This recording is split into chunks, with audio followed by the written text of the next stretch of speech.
In Kyrgyzstan, activists protested in central Bishkek against the country's planned accession to the Russian-led customs union. Members of several non-governmental organisations declared that joining the bloc would limit Kyrgyzstan's political and economic independence. The customs union currently includes Russia, Belarus and Kazakhstan. In Tajikistan, Turkmen President Gurbanguly Berdimuhamedov arrived in the capital Dushanbe for a 2-day visit. Berdimuhamedov met with his Tajik counterpart, Emomali Rahmon, and government officials. The talks were expected to focus on possible Turkmen investment in Tajikistan's energy, transportation and other strategic sectors.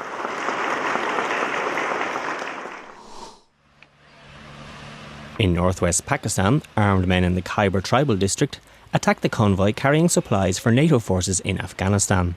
Local officials said 2 drivers were killed in the attack and at least 1 truck was set on fire.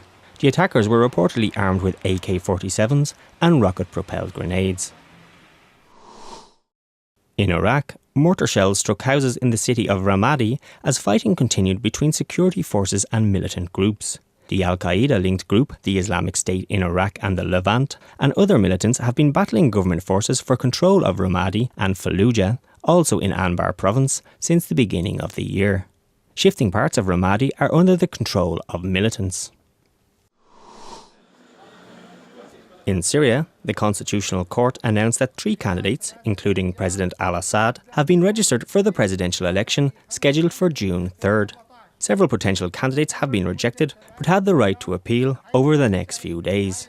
It is unclear if the election will take place in the parts of Syria that are under rebel control.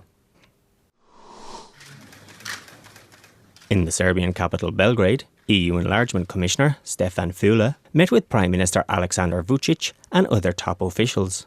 Füle stated that the EU supports Serbia's path toward integration with the bloc.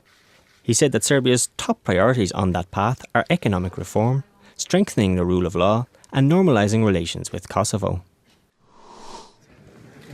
Also in Serbia, the Speaker of the Russian State Duma, Sergei Naryshkin, arrived in Belgrade for a roundtable discussion about the First World War, ahead of the 100th anniversary of the beginning of the conflict.